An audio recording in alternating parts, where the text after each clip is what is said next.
So this song was by far the most difficult piece of writing I have ever made, and as such, I hold it really dearly in my heart. From start to finish, I was writing, editing, adding to and subtracting from this piece for about a year, and for the most part, I was unsure what I was trying to say, and that was mostly because I think I was developing the language I wanted to speak in as I was writing the piece. So instead of breaking this video into the normal song name, moment of drama, and a favorite lyric like I normally do, I'm just gonna talk, if that's okay. So let's do it. So I think about the Book of Job a lot. I think about mythology at large a lot. The stories that we tell ourselves. There's so much power in these stories, large and small. We tell ourselves stories from the moment we wake up to the moment we go to sleep, and then our minds tell us even more stories. I love the Book of Job because it almost feels like a pop song in the sense that it was trying to tell a story in a way that would relate to the spirit of the times. It hits all the initial marks of the time. God is reckless, takes the bait, hurts a bunch of people, and we are left cleaning up the mess. But I love the Book of Job specifically because I've heard so many different interpretations, so many vastly different interpretations. So God is reckless and takes the bait and hurts a bunch of people, and then the lens shifts to Job, the human, and it starts with this recurring theme of Job experiencing hardship and then saying, yes, but at least I still have faith. So then there's the pop song, kind of feels like Plato's Republic or something. His friends or maybe just acquaintances gather around, and for like a large portion of the story, they're just sitting in a circle and they're debating the philosophies of his life and his hardship while he just sits there in pain. So eventually he can't take it anymore, and he calls out to the sky asking why this was done to him, and God shows up as a beast, as a leviathan, as a storm, as this presence, and basically says, dude, don't ask questions. And this is the moment of multiple different interpretations, I think. I've heard interpretations that are just completely fine with this, that the moral of the story is God says don't ask questions, don't ask questions. But I've always felt the opposite, that the moral of the story is to ask questions. It's that to be human is to ask questions. And truly, even in this moment with God coming and puffing out their chest and saying, don't ask questions, and, you know, shooting fire and lightning and all sorts of things, God's acting in our image, being reckless and a little childish and not really wanting to take responsibility for their actions. For me, it's that moment that Job accepts that grieving is part of the human condition, and he calls out to the universe, asking why. And maybe getting the answer isn't even part of it, it's just being able to ask why. Things happen and we don't get answers. My hope is that the untold part of the story is that Job is confronted by this leviathan, this beast, this storm, all pomp and circumstance, and he just sort of looks at it and he turns around and shrugs, walks away, and kind of thinks to himself, this is a poisonous relationship. God has some growing up to do before we can have an interaction again. Because in the end, Job has experienced devastating hardship, and rather than finding the answer, maybe in the best circumstance, he finds out that he is his own answer, or that community is the answer or something.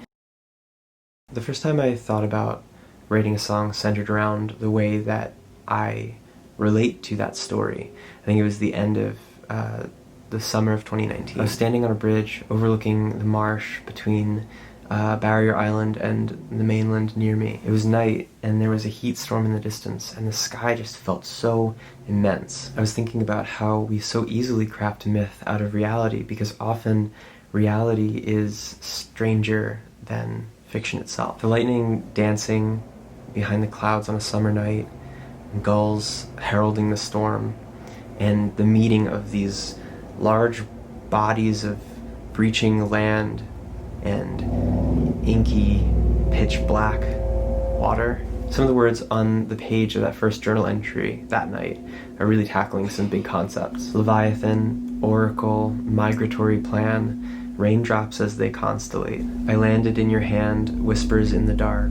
It's really interesting to see how many of those heavy hitter moments in the song were written there, like right in the first night. But I remember just standing there in awe of this giant world. And from that point on, I carried with me this feeling facing the leviathan, not so much a good or evil presence, but a reflection of ourselves, or maybe we're a reflection of it. Over the next few days, in quick succession, I was just pouring out writing. It's a really cool feeling when you don't know what kind of work you're contributing to. You don't know what the larger body of work is yet, but you know that with every word you write down, or every passage you create, or every motif you construct, that you're contributing to this larger body of work. At this point, I had no idea that I was writing an album. I think this was the fourth-ish song I had written for this new thing. But I think along with these feelings of the Leviathan, I was thinking a lot about a feeling of climbing, of maybe like challenging nature, building upward and becoming more powerful, bigger, higher up, which I think that metaphorically speaking, as you move up and get bigger and taller and higher, you forget to ground yourself. It's that juxtaposition. A few other things that I wrote down in that journal within the first few days. We climb atop the Palisades, scream and crane my neck. I think I actually wrote crane my neck there and then added it to loom earlier. And then I jotted down, I think like 3 times in the same page, just the words new growth. So I think I was really feeling like conflicted in the sense of how it feels to grow upward, and how when it's done wrong, you leave your grounding, or when it's done correctly, like with a tree, the higher you grow up, the deeper you dig down. I was contending with this feeling of our species' purpose being to overrun the natural order of things, and that was that first directional movement, was this up down, growing upward, losing sight of yourself below. Not necessarily one being good or one being evil, but just two parts of the same. So as a counterpoint, I was starting to think about what might evoke the opposite, an earthly peace. Somewhere amidst the flurry of writing, I scratched out Chauvet Cave, and I realized that was it. It's not that our nature is to be one type of human or another, but it's to be in balance. I was thinking about cave paintings. I think about cave paintings a lot. I think about these people who felt something when they saw pigment, and then purified the pigment, and then came up with systems to make pigment stay on a wall, to make pigment say something. I think about where these people chose to put these paintings, inside of spaces with strange acoustics and weird shaped walls that firelight might play on in odd ways. These are holy spaces in the sense that art is holy. This place for congregating so that people could be emboldened by what they saw, being able to share imagery or a story that provides hope or understanding or inspiration. And then I thought about graffiti and just how fucking long we've been drawing on the walls for each other. And this is where I hit my mark. I thought about my dear friend Jason Anderson. I think it must have been 2012, because I wasn't allowed in bars yet. My girlfriend at the time was friends with Jason, and that's how I came to know him. I had seen him perform a few times. He would tour through bars and little nooks and people's living rooms, and sometimes his orbit would come fairly close to ours, and we would make a trek out and go see him. So we made this trip into Philadelphia one night, and it was only upon arriving that we realized he was playing in a bar, and I was underage and I wouldn't be allowed entrance. So my girlfriend at the time went in alone, found him. I think he was like just finishing up a set, about to take a break, and told him our circumstances, and he came out to spend probably like half hour with, probably his whole break with us, and he brought his guitar. And I don't remember how we got there. Maybe he led us, but we just walked like half a block down until we were at this street corner underneath an elevated train, and there was pretty much no one around. I think we were in front of a community garden, and he was just holding his guitar, and he said, "Let me play you a couple songs." And so he did. He just played on his break. He just played a couple songs for me, and it was so meaningful. He's just such a powerful artist in that he is an incredibly compassionate human being. That moment stuck with me as probably one of the most important moments of my life. so minuscule and giant at the same time. He didn't have to play music for me. We could have chatted, and it probably would have felt similar.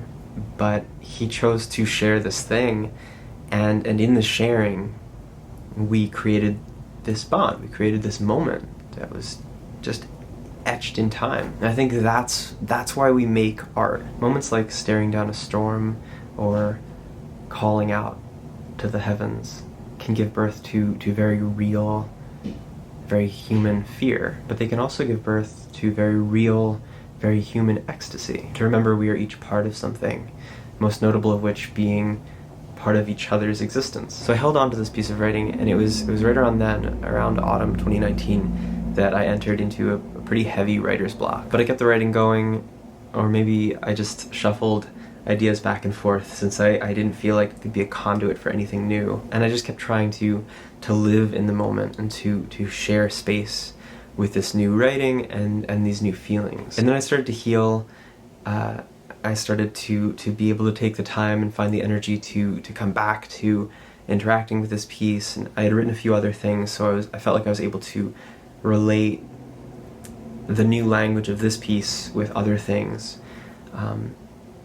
And then everything changed. COVID came, and I felt like I had already spent so much time thinking about what it feels like to call to the sky and hear nothing in return. And all of a sudden, this song felt like a piece of driftwood that I could cling to. My initial feeling was, oh my god, I've got to get this out to people. All these masked people I could barely share a peaceful moment with. I just wanted to be close, and that caused a pretty heavy cognitive dissonance. I just wanted to be close. But I knew that I needed to take the time to let this new piece then be a reflection even further of a new world. And I knew too, I guess, that I couldn't be everything for everyone in one piece or in every piece or in every moment of my life. You can't be on the street corner with everyone at the same time.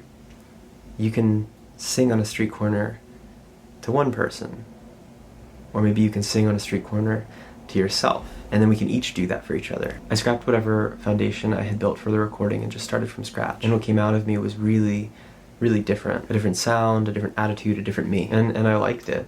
I knew that it would need to be the middle, the meat of the album, sandwiched between those first three small moments and a moment of reprieve, the eulogy, the calm after the storm.